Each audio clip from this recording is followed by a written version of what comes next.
झांसी में भारी बारिश का कहर लगातार देखने को मिल रहा है, जहां आज सुबह दतिया गेट इलाके में 100 साल पुराना 3 मंजिला मकान अचानक से भरभरा कर सड़क पर गिर गया। मकान गिरने की आवाज इतनी तेज थी कि आसपास के लोग घबराकर घरों से बाहर निकल आए। कुछ ही सेकंड में पूरी इमारत मलबे में बदल गई। सड़क पर ईंट, पत्थर और लकड़ियों का ढेर लग गया। मकान के नीचे वीरू साहू की परचून की दुकान चल रही थी। मकान गिरने से दुकान भी मलबे में दब गई। दुकान का सामान और अन्य सामग्री पूरी तरह मलबे की चपेट में आ गई। मलबा सड़क तक फैलने से कुछ देर के लिए आवागमन भी प्रभावित हुआ। स्थानीय लोगों के मुताबिक सुबह करीब 6 बजे अचानक जोरदार धमाके जैसी आवाज आई। पहले किसी को समझ नहीं आया कि आखिर क्या हुआ है। लोग घरों से बाहर निकले तो सामने 3 मंजिला मकान मलबे में पड़ा था। सड़क पर धूल और मलबा फैला हुआ था। मकान गिरने के बाद आसपास के इलाके में अफरा तफरी का माहौल बन गया। लोगों में यह भी डर रहा कि कहीं मलबे में कोई दबा ना हो। हादसे में राहत की बात यह रही कि मकान गिरने के समय अंदर कोई मौजूद नहीं था।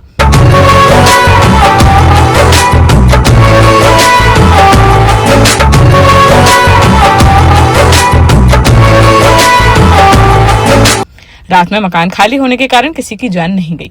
स्थानीय लोगों का कहना है कि अगर यही मकान दिन में गिरता तो सड़क पर राहगीरों की आवाजाही और नीचे दुकान खुली होने के कारण बड़ा हादसा हो सकता था। मकान गिरने की सूचना मिलते ही पुलिस प्रशासन की टीम मौके पर पहुंची। विद्युत विभाग के कर्मचारी भी वहां पहुंचे। मलबे में बिजली के तार और अन्य विद्युत व्यवस्था को देखते हुए एहतियातन बिजली सप्लाई बंद कराई गई। इसके बाद सड़क पर फैले मलबे को हटाने का काम शुरू कराया गया। लगातार बारिश के बीच पुराने और जर्जर मकानों के गिरने का खतरा बढ़ गया है। दतिया गेट में करीब 100 साल पुरानी इस इमारत के गिरने की घटना ने पूरे शहर में मौजूद दूसरे खस्ताहाल मकानों को लेकर भी चिंता बढ़ा दी है। घनी आबादी वाले इलाकों में कई पुराने मकान आज भी खड़े हैं, जिनमें लोग रह रहे हैं और कई मकानों के नीचे दुकान भी संचालित हो रही हैं, जिससे वहां के लोगों में खतरे की आशंका बनी हुई है। नाम मेरा वीरेंद्र कुमार साहू। क्या घटना हुई? घटना ये हुई कि मैंने जो दुकान अपनी 12 बजे बंद करी है, उसके बाद मैंने खाना खाया। 2:30 बजे लगभग मैं कमरे में जाके लेटा।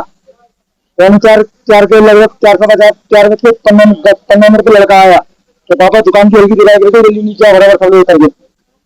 तो यदि नीचे उतर के आया, हम कमरे में जाके बैठे, अपना पूरा मकान चला गया। कितनी मंजिला मकान था? 2 मंजिल मकान। क्या नुकसान हुआ है? पूरी घर गृहस्थी सब खत्म हो, करीब समझ लो 7-8 लाख रुपए का नुकसान हो गया।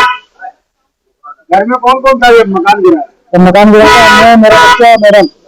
मकान के अंदर से तो बाहर? मकान के अंदर तो ऊपर लेके आया तो करके आया। मकान के ऊपर सोते थे पलंग पे। 2.5 लाख रुपए का नुकसान हो गया पूरा। पूरी घर गृहस्थी सब इसी में बदली हो गया था। क्या चाहते हैं आप?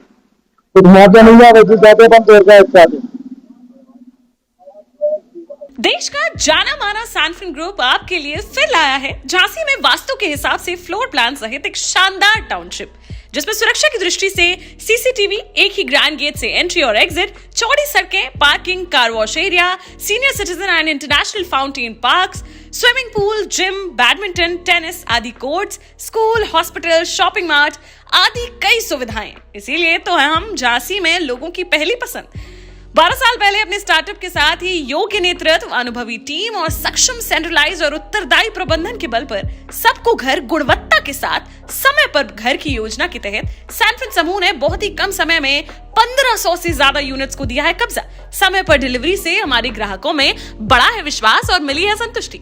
सैनफिन समूह ने बहुत कम समय में Sanfin Ashok city, green homes residency, green homes city, Sanfin Ashok valley, Delhi public school, Sanfin शाखा, केन सैनफिन अस्पताल सहित कई अन्य परियोजनाओं के साथ नई झांसी के निर्माण में स्थापित किया है एक बड़ा मुकाम। तो आप भी आज ही आइए अपने परिवार के साथ और कीजिए अपने सपने साकार।